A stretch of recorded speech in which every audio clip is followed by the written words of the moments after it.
El INE otorga registro a 3 nuevos partidos políticos. Se ha generado en la sociedad una especie de interpretación que supone que en caso de otorgar nuevos registros, el monto de dinero público se incrementará. Lo digo categóricamente, esto no es así. Declaran a Oceanografía en concurso mercantil. Pide el secretario de Gobernación Miguel Ángel Osorio Chong construir una política migratoria global. Establecer políticas que nos permitan adentrarnos en la problemática, compartir información, lograr una espléndida coordinación y resolver los problemas que nos aquejan a los 3 países. Israel intensifica ataques en la Franja de Gaza.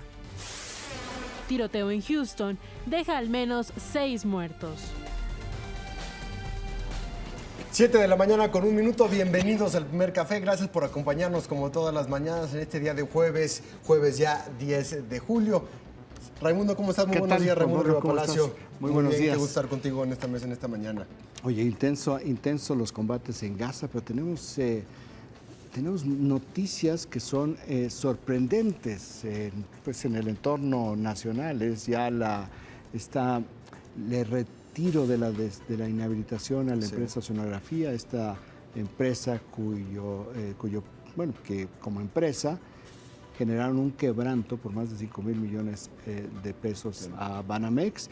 Un juez federal dice, pues la compañía entra en un concurso mercantil, pero le empiezan a quitar una serie de candados que ya vamos a ver en unos momentos más, porque este es un caso sumamente complejo. Tenemos también nuevos partidos políticos en México, del cual también vamos a hablar. Nada más les anticipamos que estos nuevos partidos tendrán su primera gran prueba en las próximas elecciones federales del próximo año, cuando se renueve todo el Congreso y hay más de 2,000 puestos cargos de elección popular en juego, y tendrán que tener cuando menos el 3% de la votación, sin coalición, sin alianzas, para poder mantener el registro. Es decir, ya tienen el registro, pero tienen que demostrar en las próximas elecciones federales que tienen las fuerzas suficientes para poder tener vida real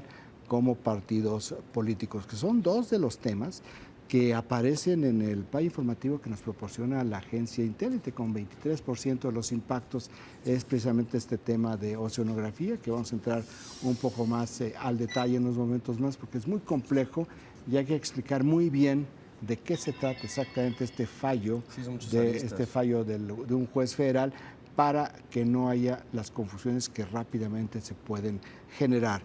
El segundo tema, con 22% de los impactos, es ya pues el reinicio formal de la discusión en el Senado sobre la reforma energética, en el cual ya se sumaron, ya empezaron a incorporarse algunas adiciones a la ley secundaria, como artículos que buscan combatir la corrupción tanto en Pemex como en la Comisión Federal de Electricidad.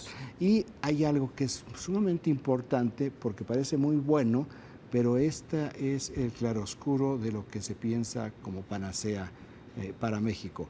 Se le otorgaron al Ejecutivo mayor control sobre los órganos reguladores. ¿Por qué menciono que esto va directamente en contra de la panacea que se piensa que es la reforma energética en el mediano y largo plazo?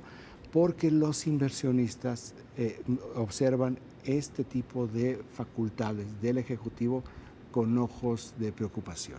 Lo que desincentiva la inversión, puede desincentivar la inversión, puede limitar la inversión, porque esta parte regulatoria en manos de un ejecutivo, pues depende de qué tipo de ejecutivo sea. Entonces, para inversiones de 1,000, 2,000 millones de dólares, meterlas y decir, bueno, en este momento está muy bien, ¿y quién va a ser el próximo presidente? ¿Y cómo va a pensar?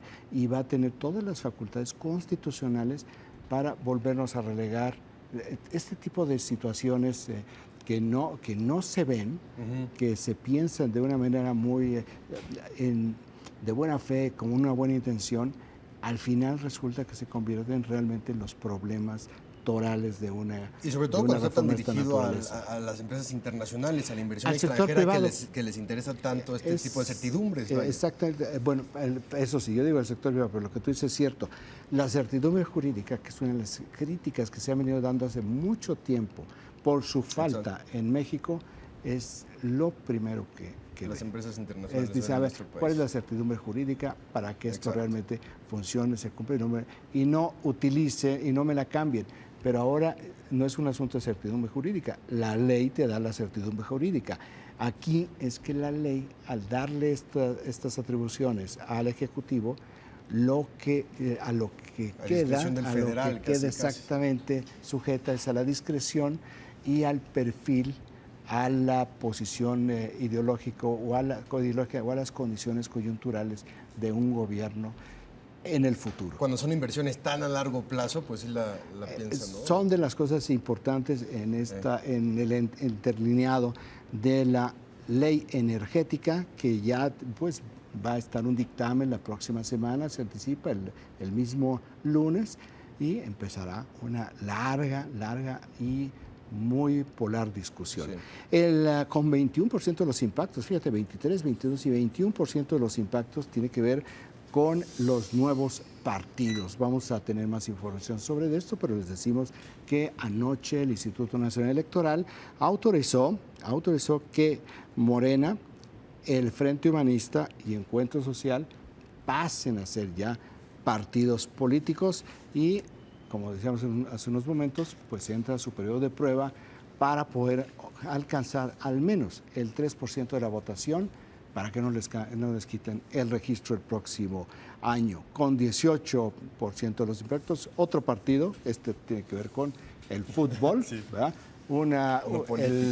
El peor equipo en la cancha fue el mejor equipo en penales, y Argentina pasa a la final con Alemania con una derrota de Holanda, que se va a tener que conformar una vez más en su historia con jugar por el tercero y cuarto lugar. Por el irrelevante tercer lugar contra Brasil el próximo sábado en Brasilia. Llegan a la final los dos equipos que estaban colocados en el número 2 y 3 de las apuestas, y en este momento las apuestas dicen Alemania sobre Argentina. Un equipo que invirtió $40 millones a Alemania en todo su proceso dentro de Brasil para poder ser campeones. Entendemos cómo trabajan, cómo son y qué mentalidad tienen, pero creo que también habla mucho de la intencionalidad de los alemanes. Como no le satisfacía ninguna instalación hotelera en Brasil, pues lo que hicieron fue comprar un terreno, construir su propio centro de entrenamiento, así como también 3 cabañas y como 60 habitaciones para toda la delegación alemana, ¿verdad? Sí. Entonces, ellos no se andan por las ramas, como se dice. Y con 16% de los impactos es todo lo relacionado con el anuncio de la desincorporación de América Móvil para que deje de ser monopolio. Subieron sus acciones, anticiparon que quieren ir por la televisión de paga, pero en esta euforia empresarial salió el vocero de la presidencia, Eduardo Sánchez, y dijo, bueno, un momento, primero tiene que presentar el plan, luego lo tiene que aprobar el IFETEL y sobre todo, antes de cualquier iniciativa de esta naturaleza, a fin de que se concrete, se tiene que acatar las medidas asimétricas que establece la ley para estimular la competencia. Estos son los 5 temas en el país, de los cuales pues prácticamente los 4 primeros están muy parejos en los impactos dentro de la prensa en el Distrito Federal. Y en cuestión de primeras planas, la mayor parte de los periódicos nacionales reflejan precisamente el tema de Telecom y del debate también en el Senado de la reforma energética que ya inicia, el Universal y otros. A nivel internacional, un diario importante, el New York Times, que tiene dos temas que estaremos ya también analizando más adelante en este espacio, que tiene que ver, uno, con el tema de los niños hacia la frontera y también las intenciones que podría tener el gobierno norteamericano de darles otro estatus legal migratorio a los niños para evitar que sean deportados. Y el New York Times se mete mucho a este análisis, que ya lo hemos visto durante toda la semana, que lo ha tenido en primera plana. Es un tema que le ha dado seguimiento puntual y presencial en su plan. Es muy interesante esta nota que mencionas del New York Times, está fechada en San Pedro Sula, que si bien no es la capital de Honduras, es la ciudad más importante de Honduras, donde se encuentran pues las cabeceras de las mafias. Y el reportaje es cómo los niños que se van a Estados Unidos en realidad lo que están haciendo es huyendo de las mafias y de los cárteles de la droga. Honduras, hago simplemente esta acotación para no extenderme aquí, Honduras es considerado en el Departamento de Estado, le llaman un hoyo negro. Es decir, un hoyo negro porque es tal la penetración de la delincuencia organizada que es un país que está debatiéndose día con día entre ser un narcoestado lleno de pandilleros o poderse mantener la institucionalidad democrática. Por eso el estado de refugiados, que estarían buscando este estatus legal que les daría muchas facilidades para poder permanecer en suelo norteamericano a estos niños. Y bueno, también New York Times, que 2 días después se sigue preguntando qué fue lo que ocurrió con Brasil, y tienen un reportaje muy interesante de qué pasó en esos 29 minutos que le meten 7 goles a Brasil en su casa, en cuestiones tácticas y en cuestiones también de estrategia. ¿Qué fue lo que ocurrió y por qué 7 goles, 5 goles en 5 minutos que prácticamente sepultaron al equipo brasileño en su casa? Dice el New York Times, la cabeza, los 29 minutos que conmocionaron a Brasil, ¿no? Un poco el Wall Street Journal había dicho, la derrota de Brasil paraliza emocionalmente al país. Sí, buenos encabezados el día de ayer. Y bueno, también la prensa argentina, el diario El Clarín, que destaca la entrada de Argentina a la final en esta Copa del Mundo. Argentina eliminó a Holanda en la final desde 1990, desde Italia 1990, que Argentina no llegaba a la final en aquella ocasión con Diego Armando Maradona, con un árbitro convertido en mexicano, y que lamentablemente para Argentina no pudieron sacar el resultado. Y hoy la prensa argentina, ayer desde los portales, se abocó al tema de la final, como sabemos que son allá en Argentina. ¿Será un árbitro mexicano quien sea el referee el domingo? No creo. Está Marco Antonio Rodríguez, que pitó la semifinal. Rara vez se repite. Podría tener una repetición tan inmediata. Tan corto plazo, exacto, tan inmediata. Existe la posibilidad porque no se regresó a México, y todos los árbitros que están en Brasil en ese momento dentro del pool son candidatos para la FIFA. Sin embargo, sería poco probable que ocurra, aunque no se descarta del todo. Hay un candidato. Bueno, pues ahí tenemos ya este arranque de programa. Eso es lo que tiene. Daniel, Carlos, Jordan, esta es la otra selección. Una que está conformada por jóvenes programadores. Tenemos a 2 jóvenes competidores que vienen de Torreón, Coahuila, y uno más que viene de Monterrey, Nuevo León, y uno más que es de la zona metropolitana aquí del Estado de México.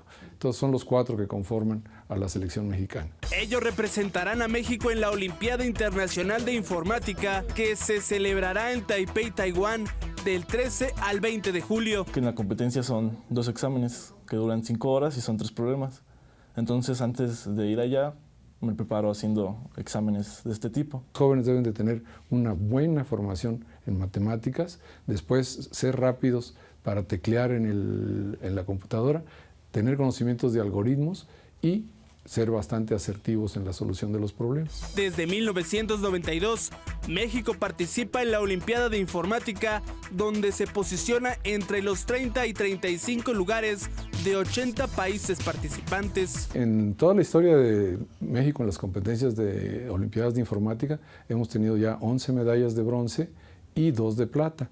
Esperemos que este año podamos acceder a la primera medalla de oro, lo cual sería un gran éxito, y probablemente tengamos a lo mejor alguna de plata y alguna de bronce. A pesar de su juventud, son competidores experimentados. En mi caso personal, yo empecé a programar hace como 4 o 5 años, y pues desde los últimos 2 años o 3 años, cada semana por exámenes en internet hago problemas, resolviendo problemas de programación. Es un orgullo poder representar a México en esta competencia. Cuesta mucho trabajo porque pues ya llevo 3 años compitiendo.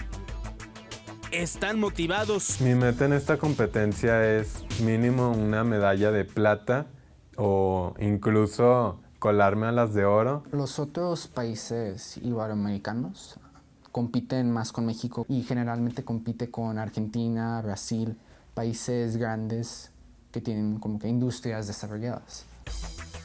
Grupo Salinas apoya a estos grandes talentos para que pongan en alto el nombre de México. El aliento más fuerte que se tiene es un premio para aquellos jóvenes que obtengan medalla de bronce en la competencia internacional.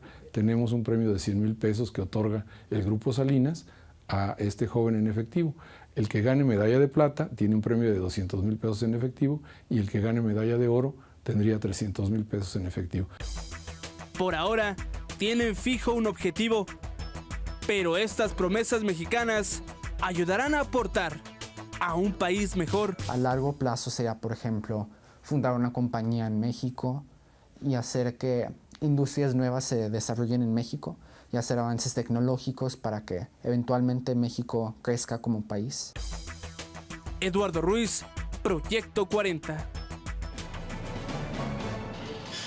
El juez tercero de distrito en materia civil, Felipe Consuelo Soto, declaró en concurso mercantil a la empresa Oceanografía y ordenó a la Secretaría de la Función Pública suspender la restricción que impedía a este consorcio obtener contratos con el gobierno federal.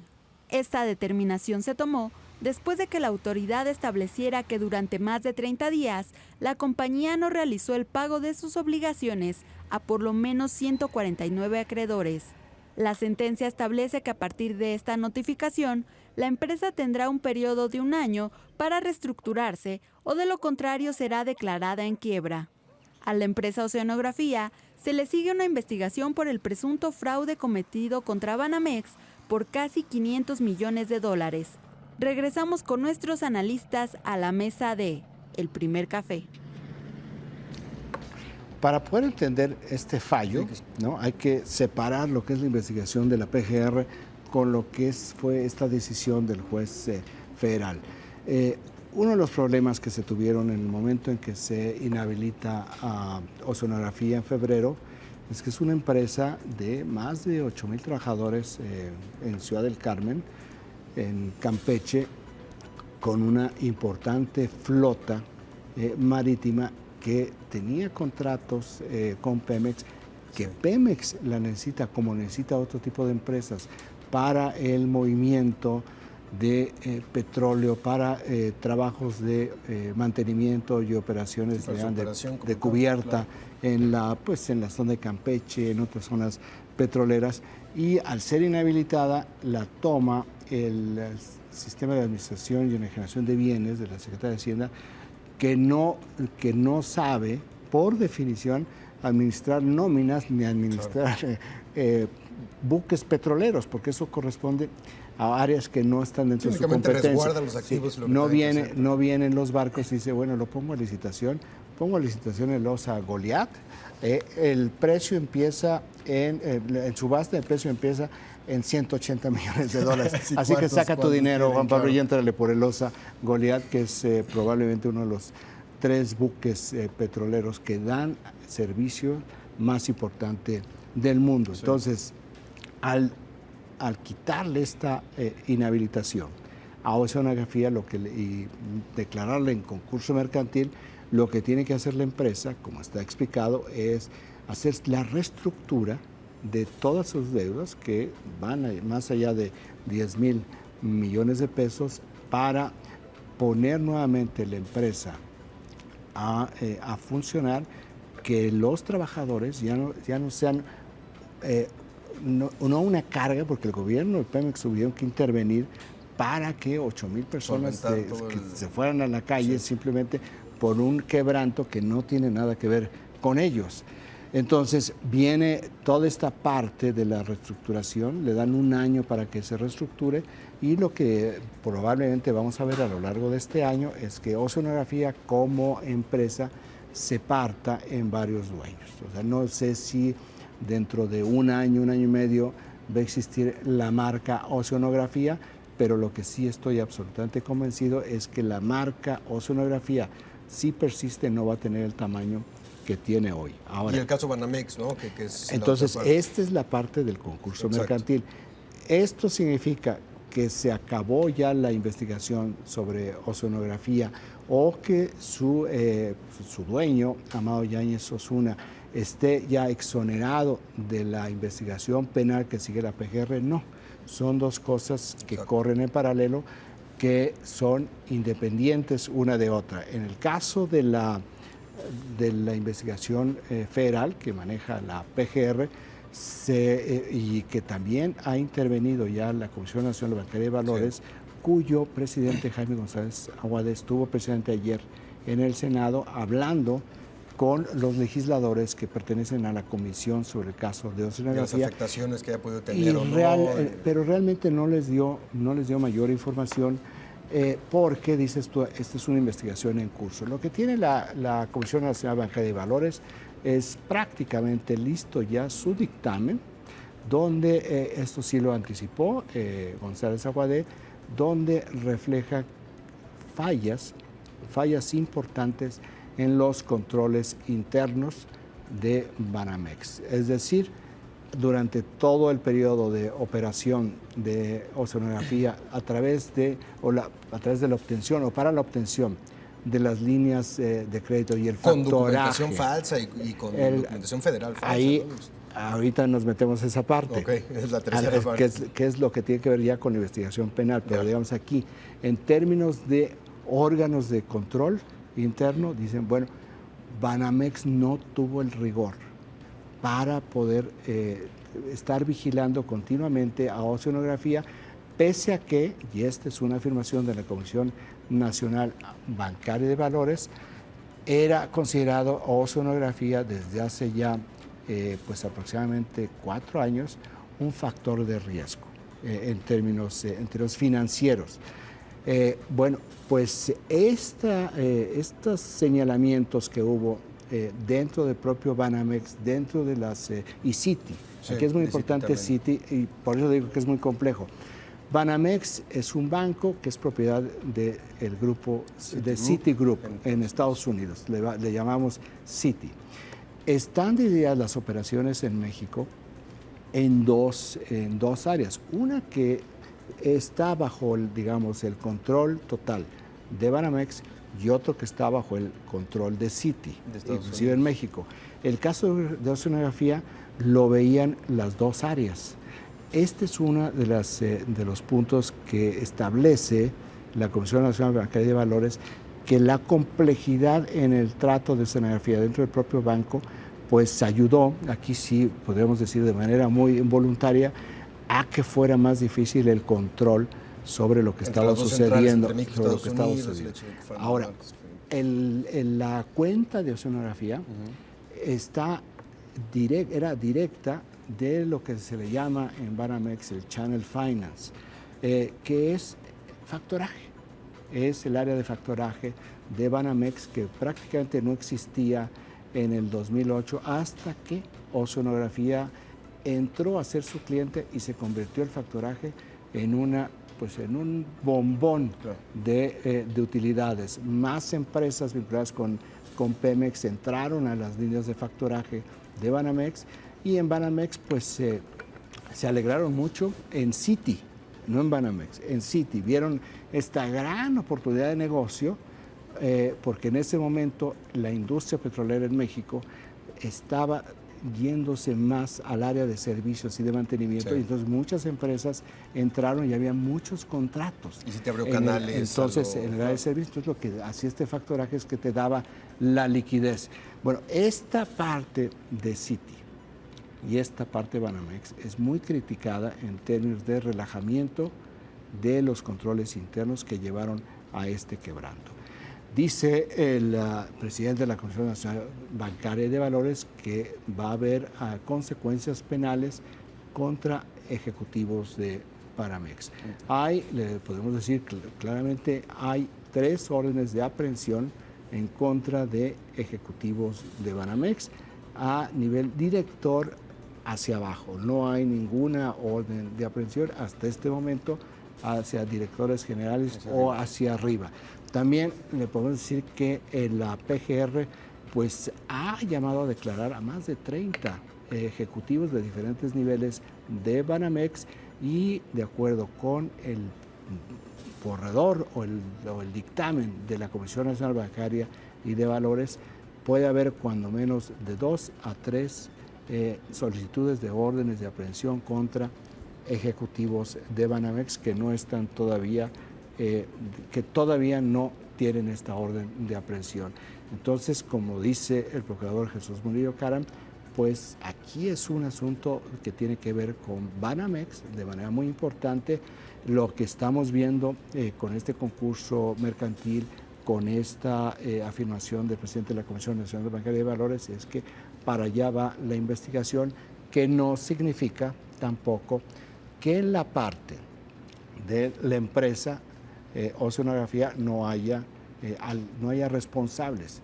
Hasta este momento no hay realmente una responsabilidad contra nadie dentro de Oceanografía, salvo contra el propietario Amado Yáñez Osuna. Y con ese respecto a corto y mediano plazo, y con la resolución del juez del día de ayer con este concurso mercantil de oceanografía, los interesados en comprarla y también la intención del gobierno de poder regularla, ¿qué podemos esperar en cuestión de operación de la misma empresa? La operación no deja o sea, la operación, al venir este concurso mercantil y autorizarle a Oceanografía que puede ya licitar contratos a nivel federal, a nivel estatal, y que también al no estar inhabilitada y al tener sus barcos ya, digamos, disponibles para trabajar, pues también puede ir como tenía al mundo a sus contratos internacionales. De esta forma, empezar a capitalizar la empresa, a presentar un plan de reestructuración de deuda, y este será el proceso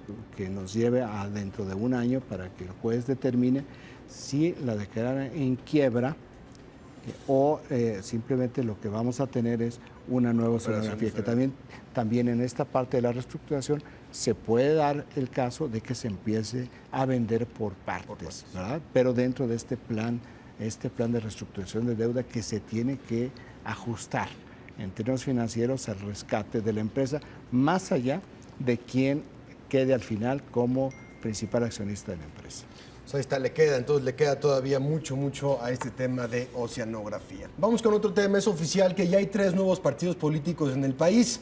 Con esto se eleva a 10 el número de fuerzas políticas en México.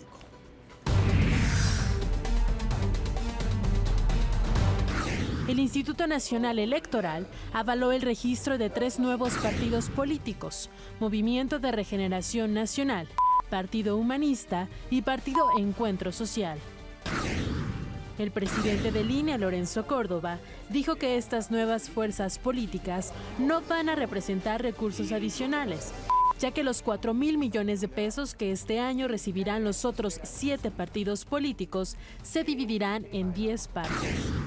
Se ha generado en la sociedad una especie de interpretación que supone que en caso de otorgar nuevos registros, el monto de dinero público se incrementará. Lo digo categóricamente, esto no es así. El Movimiento de Regeneración Nacional inició como una corriente política encabezada por Andrés Manuel López Obrador en 2010. Morena realizó un proyecto de nación elaborado por 35 intelectuales y académicos. En 2011 se incorporó como asociación civil a la coalición electoral de PRD, PT y Movimiento Ciudadano para apoyar a López Obrador en las elecciones presidenciales de 2012. Luego de que este perdiera la elección, Morena anunció que se convertiría en un partido político y que Martí Batres sería su presidente nacional. Otra de las fuerzas políticas que ingresará a la arena electoral es el Partido Humanista, creado en la Ciudad de México y liderado por Ignacio Iris Salomón.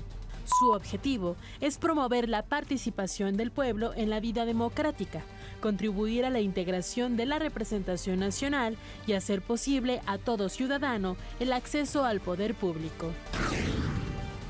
Por último, el Partido Encuentro Social es una agrupación política creada en Baja California y dirigida por el pastor evangélico Hugo Eric Flores.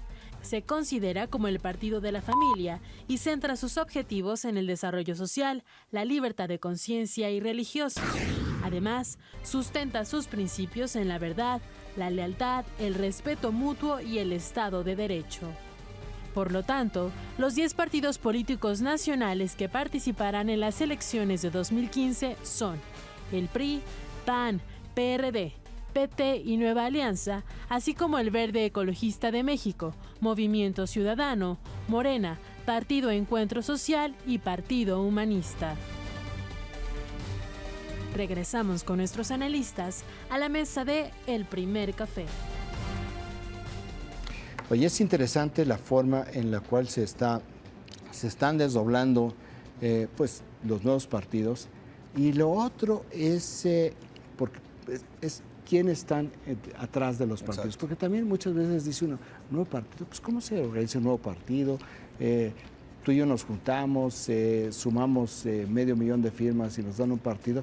Las cosas no son tan sencillas. Por eso se inscribieron tantos de asociaciones políticas que buscaron el registro y hubo tantos rechazados. Sí. Bueno, aquí el más visible, porque es el más conocido, 2 veces candidato presidencial, es Morena, sí, donde el jefe político es Andrés Manuel López Obrador y el presidente del partido es Martí Batres. Morena indiscutiblemente es el partido más importante de los nuevos partidos por lo que representa un ex candidato, 2 veces ex candidato presidencial, una figura indiscutible de la izquierda social y una figura que solamente él, López Obrador, sin partido, sin campaña, tiene cuando menos 6% del electorado. López Obrador es una marca política muy poderosa. Es decir, él solito podría ir a la elección y mantener el registro el próximo año. No va a suceder, van a tener recursos y van a poder armar ya una estructura de otra naturaleza, lo cual genera un dilema para la izquierda. Lo que se anticipa para la izquierda en las próximas elecciones de julio del próximo año, junio, es un invierno muy largo. Sí. Es decir, aquí lo ha mencionado ya Paco Abundis, dentro de la contienda electoral sí se cree y también lo estiman y lo están calculando dentro del PRD y la izquierda que van a perder posiciones. El deterioro de la izquierda institucional, el PRD que se sentó a negociar en el Pacto por México, que entró en tantas contradicciones y en tanto problema de imagen pública en los últimos días, va a competir contra Andrés Manuel. Sí, el costo político electoral que le va a cobrar Andrés Manuel al PRD es clarísimo. Entonces sí se anticipa claramente una división en la izquierda. Ya veremos el próximo año la división de qué tamaño es y ahí ya tendremos muy claro cuál será la izquierda que contienda en las elecciones presidenciales del 2018.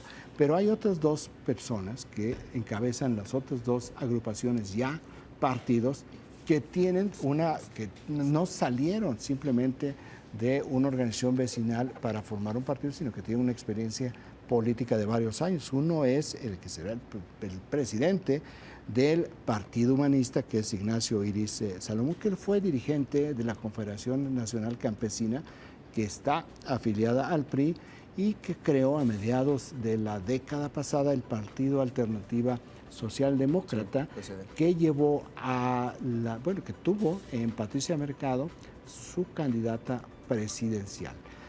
Patricia Mercado, que venía de todos los segmentos de activista social, no tuvo éxito en la campaña presidencial, pero adquirió respeto. Apenas hasta hace poco desapareció el último día en la Asamblea Legislativa. Se fue a su propio invierno. Sí. Y ahora es la secretaria de Trabajo, si mal no recuerdo, del gobierno del Distrito Federal. La recuperó Miguel Ángel Mancera, pero no está vinculado este partido al PSD, al PRD o al gobierno del Distrito Federal. Está el Partido Encuentro Social, que preside un doctor derecho, maestro del CIDE, Eric Flores Cervantes, al partido al cual la prensa hoy dice que está muy vinculado a grupos religiosos y evangélicos. Él ya dijo que esto no es así, que ya hubo una investigación y que se vio que de todas las firmas que tienen, 7 personas desvinculadas entre sí tenían una relación con este tipo de grupos, pero bueno, pues efectivamente 7 mariposas no te hacen primavera.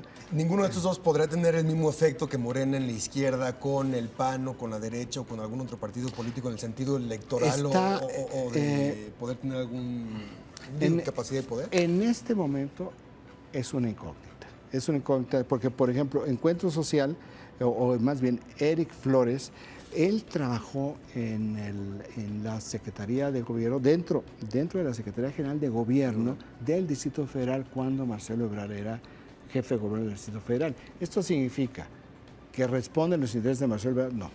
O sea, igual que Ignacio Iris Aragón no responde a los intereses de Mancera, pues tampoco él responde a los intereses de Marcelo Ebrard. Todo esto simplemente es para explicar un poco lo que es tu pregunta. ¿Hacia dónde van? Sí. Pues tenemos en este momento partidos que no hemos visto con claridad fuera de Morena. ¿Cuál es su programa? ¿Cuál es su planteamiento programático? ¿Cuál es su ideología para que podamos entender un poco en este chabacano? En cuestión del presupuesto no aumenta el presupuesto del INE como tal, pero sí lo que sí hace es repartir los recursos de otros partidos y los dirigen. No hay nuevos recursos, es decir, los contribuyentes no van a aportar más, es del presupuesto que tiene el Instituto Nacional Electoral. Exacto. De ese presupuesto se reduce en 30% y se le da en partes iguales a cada una de estas nuevas formaciones políticas. Ahí están los 3 nuevos partidos políticos, ya veremos, como dices, cómo les van en las próximas elecciones federales. La comunidad de League City, al suroeste de Houston, Texas, aprobó una medida que prohíbe recibir a niños migrantes. Vamos a conocer los detalles de esta información. Bajo los argumentos de salud y seguridad, el ayuntamiento de League City, ubicado al suroeste de Houston, Texas, aprobó una resolución que rechaza las solicitudes del gobierno federal para llevar a los menores indocumentados a centros de detención y procesamiento dentro de esa localidad. La iniciativa fue aprobada con 6 votos a favor y 2 en contra, aun cuando no existe ninguna petición para albergar a niños migrantes en League City. Por su parte, el presidente de Estados Unidos, Barack Obama, llamó a los padres de familia de otras naciones a no enviar a sus hijos ilegalmente al país. While we intend to do the right thing by these children, their parents need to know that this is an incredibly dangerous situation. And I've asked parents across Central America not to put their children in harm's way in this fashion. Obama se reunió con dirigentes religiosos y autoridades locales en Texas y puntualizó que los niños que ya se encuentran en los centros de detención no podrán quedarse. Regresamos con nuestros analistas a la mesa de El Primer Café. Hoy hay muy fuertes presiones de los sectores más conservadores en Estados Unidos sobre este tema, sí. Argumentando que es un asunto de seguridad nacional. Si es un asunto de seguridad nacional o este planteamiento de seguridad nacional es para que entre en acción el ejército de Estados Unidos o en una fase previa la Guardia Nacional. Está la presión que por eso también el presidente Obama se reunió con el gobernador Rick Perry y por eso también está pidiendo todos estos $4,000 millones para apoyo a la zona fronteriza. Están ubicando el problema en la frontera con México. Y como siempre ha sucedido, los gobiernos locales en Estados Unidos que acusan al gobierno federal de ineficacia, la mayor parte de estos estados y de la frontera son republicanos, sobre todo hablando del caso específico ahorita que estamos viendo de Houston. Los más duros son republicanos. Los más duros son republicanos y sobre todo con el tema de la migración, ¿no? Mucho de lo que hablaba Obama de estas personas que se atienen a sus armas y a su religión y que tienen un sentimiento antimigrante muy, muy fuerte y que llaman a este tipo de acciones militares, militarizar la frontera para poder acabar con el tema migratorio que no tiene que ver precisamente con la estructura ni con el tejido social ni con las razones verdaderas. Sin embargo, la confrontación constante entre el gobierno federal de Obama y los gobiernos locales en el tema migratorio es un absoluto y este tipo también de acciones y de medidas las toman para presionar al gobierno federal, para presionar a la opinión pública y señalar a la ineficacia que están teniendo para poder resolverlo. Porque realmente es un país muy federal. Sí, son muy autónomos los congresos locales, los ejecutivos estatales. Pero hay un debate político dentro de Estados Unidos y hay una realidad política que sí reconoce el presidente Obama, que tiene que ver con que este fenómeno es realmente un problema regional por la razón que se está viendo ya regionalmente. ¿Qué es lo que explica y lo que ayuda a entender muy bien este viaje que realizó ayer el secretario de Gobernación Miguel Ángel Osorio Chong a Guatemala? Tenemos la información. Establecer políticas que nos permitan adentrarnos en la problemática, compartir información, lograr una espléndida coordinación y resolver los problemas que nos aquejan a los tres países. Bueno, el secretario de Gobernación se reunió en la ciudad de Guatemala con el ministro del Interior de Guatemala y con el secretario de Seguridad Territorial de Estados Unidos. Entonces, estamos hablando ya de 3 gobiernos que están buscando una solución colectiva, una solución regional. Lo que estamos viendo, que tú mencionabas en el New York Times, es que dice, no es nada más Guatemala, va todavía un poco más al sur, empieza el problema real en El Salvador y termina en Estados Unidos. Y será muy interesante si pueden efectivamente calificarlos como refugiados, lo que esto implicaría para la estrategia también migratoria de Obama, si pide los $4,000 millones y en ese sentido puede utilizar parte de este dinero para colocarlos como refugiados y entender que hay una situación de violencia, es una posibilidad seria. Es decir, son desplazados de sus países, del lugar de origen, por la violencia y por la imposibilidad de vivir. Si los consideras refugiados, cambias el estatus de un país. Entonces, si dicen, bueno, es que si son refugiados de Honduras, entonces, ¿qué es lo que está significando? ¿O qué significa lo que está pasando en Honduras? Es un asunto muy delicado, muy complejo y además tampoco es tan sencillo. Tú dices, ¿y por qué los niños de Honduras sí y los niños de El Salvador o de Guatemala o de México no?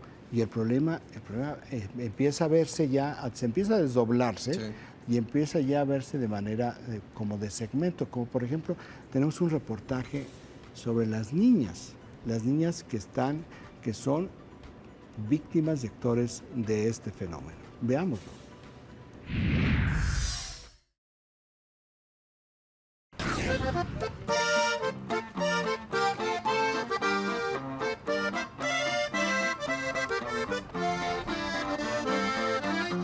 El camino de muchas niñas migrantes rumbo a los Estados Unidos termina en La Merced y Circunvalación en el Distrito Federal.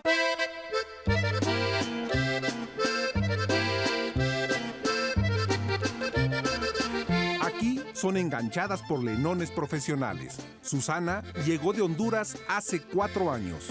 Mi amiga y yo teníamos pensado ir a los Estados Unidos. Entonces, mi amiga 18 años, yo 16. Tenemos un familiar en los Estados Unidos y queríamos ir a trabajar allá. Primero, ¿por dónde entraron a México? Por Suchiate, Chiapas. Ahí, ¿cómo les fue fácil entrar a México? Pues la verdad sí. De ahí abordamos un autobús que nos trajo a La Tapo. Pues así que pasan desapercibidos y ya cuando menos dicen, no, ya los atoraron por allá, ¿no? Susana jamás imaginó que su escala en México, rumbo al norte, terminaría en el callejón de San Pablo. Aquí nos estaba esperando en La Tapo el amigo de mi amiga. Y de ahí nos fuimos al Hotel Regina. Ahí nos hospedamos. Pues muchos les brindan supuestamente su amistad, pero es una amistad mala, insana. Yo he visto ese tipo de damitas, vamos a ponerle ese nombre. Y pues en la calle de San Pablo y enfrente de la estación del metro de La Merced hay un hotel. Caro pagó Susana su estancia en el Hotel Regina. Cuando ya era tiempo de pues a ver cómo nos íbamos a ir para los Estados Unidos, él nos dijo, ¿saben qué? Necesitan dinero. Allá no se va si no se lleva dinero. A mi amiga le propuso, pues para conseguir lo más rápido posible el dinero, meterla a trabajar a un bar. Terminaron trabajando en el Savoy, un bar clausurado por trata. ¿La prostituía? Sí, porque yo veía que le llevaba cuando no un de otro y de repente la veía desaparecer. Y pues era porque ya se había ido a acostar con alguien. Hoy, Susana tiene 20 años y sigue en la calle de Circunvalación.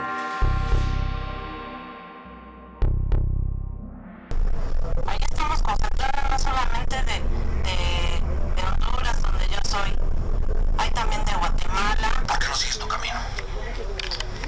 Debemos mucho dinero debemos, cerca de 700,000 pesos. Que porque hotel, que porque gastos de comida, que porque nos inventan muchas... protección, les venden, ¿qué les venden? Exactamente, que porque cuando estamos trabajando hay muchos hombres cuidándonos. Estamos hablando de Honduras, de Guatemala y El Salvador, pero también de México. No es de ocultarse, es una realidad que está ahí. Lamentablemente, al incrementarse el fenómeno de la inmigración, también se incrementa este tipo de delitos.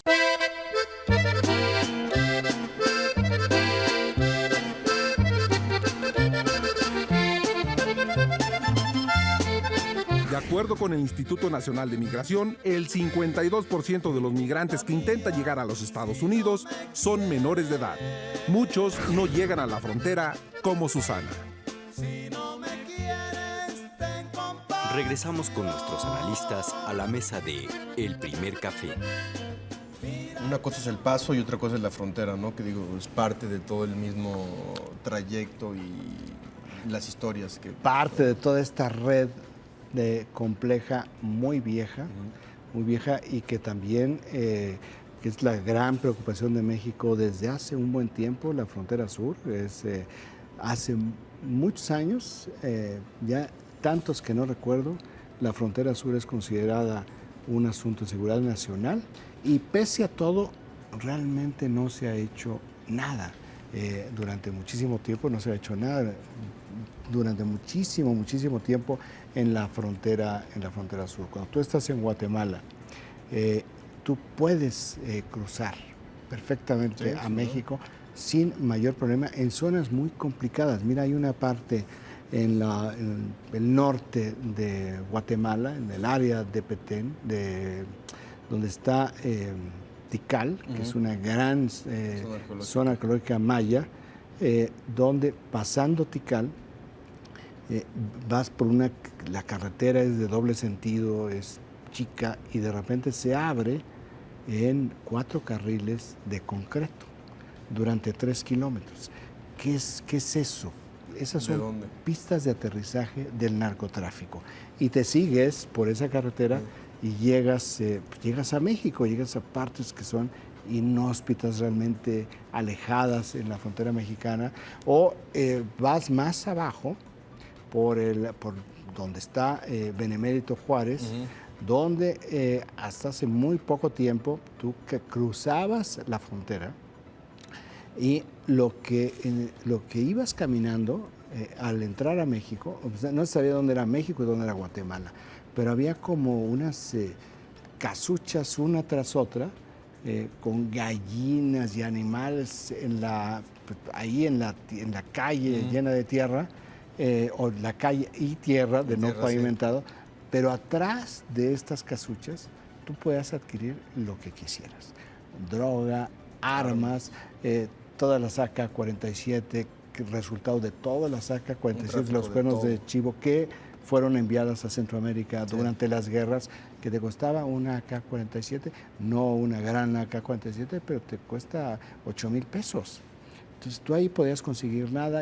Ahí en Benemérito Juárez hay una clínica del Seguro Social donde van muchos guatemaltecos a atenderse, pero toda esta parte realmente no estaba vigilada. Más adelante había ya retenes del ejército, había ya otro tipo de vigilancia, pero hablo de esta frontera. Si pensamos que la frontera de Estados Unidos con México es porosa, o al menos algunas partes todavía siguen siendo porosas, aquí no es porosa, aquí es lo mismo, exactamente lo mismo. Y como además no cuesta trabajo entrar, no hay violencia. Claro. porque ahí eso no es negocio. Al no haber violencia, entonces no está la atención, es una paradoja. Tiene que haber violencia para que te atiendan. Pues no, debe ser no. Qué bueno que no hay violencia, claro, pero hay que atender a la frontera, porque se atiende mucho la frontera norte, porque como es muy difícil entrar ya a Estados Unidos, es muy costoso. Y al ser muy costoso es el gran negocio de las mafias, no únicamente las centroamericanas y las mexicanas, las mafias chinas. Una de las 8 triadas de China está directamente involucrada en el tráfico de humanos en Honduras. Entonces el problema, como decíamos, tiene muchas aristas, es muy complejo y si no hay una solución regional, no hay una solución en absoluto. Y sobre todo que tiene que ser a corto y mediano plazo porque... Sí, tiene que empezar ya y luego dentro de 10 años ya tendrá que estar totalmente saneado esto. Oye, pues ya tenemos finalistas para el Mundial de Fútbol el próximo domingo, ya dijimos... Una final vaticana, muchos dicen. Sí, claro, es la final vaticana. ¿Y por qué dicen que es la final vaticana? Porque es la primera vez seguramente, bueno, no seguramente, porque no sabemos qué va a pasar en el futuro, pero es la primera vez en la historia de la humanidad que los equipos de 2 papas vivos se enfrentan. Sí. Es la final vaticana porque va a Alemania, donde está el Papa emérito, Joseph Ratzinger, ¿verdad? Y el nuevo Papa, el argentino Francisco. Por cierto, un gran aficionado al fútbol. No tenemos imágenes. De Rosario Central también. No tenemos imágenes de la celebración que debe haber habido ayer en el Vaticano, ¿verdad? Brasil, el país anfitrión, el esperado que ganara la Copa del Mundo, se va a tener que conformar con un tercer o cuarto lugar en la Copa, en esta Copa del Mundo. Nada. No sirve para nada. Ya la presidenta Dilma Rousseff pues le está dando la vuelta al Mundial de Fútbol, tiene una estrategia para tratar de desvincularse de las partes negativas de la organización. El domingo viene una entrevista con Christiane Amanpour en CNN. Resaltar lo positivo, es lo último público porque suspende inclusive, mira nada más ahí, el festejo ayer, esto debe ser en Buenos Aires, después de la victoria. Bueno, no me cabe duda de que es en Buenos Aires, demasiados argentinos, demasiadas luces en las calles. Esta composición urbanística no pertenece a ninguna ciudad brasileña. Esa es la avenida, ¿no? Esa es la avenida 9 de Mayo, ahí es donde está el obelisco.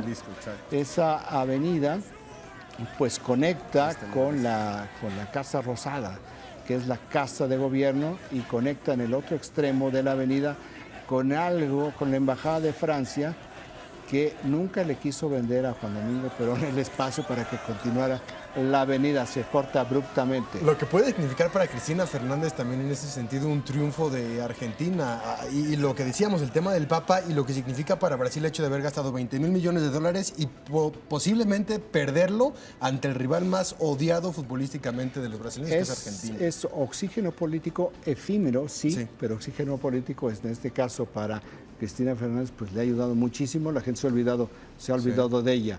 No es el caso de Dilma Rousseff. Tú mencionas esta entrevista que va a haber el domingo con Christiane Amanpour en CNN. Suspende la campaña electoral durante una semana para que se despresurice todo y regresa la siguiente semana para buscar la reelección y ver que no hay consecuencias para ella. Raimundo, nos vamos. Muchísimas gracias. Muchas gracias. Son las 8 en punto de la mañana. Muchísimas gracias por habernos acompañado en este primer café. Mañana lo esperamos aquí, 7 en punto. Muchas gracias por su confianza y por su compañía. Gracias, excelente tarde.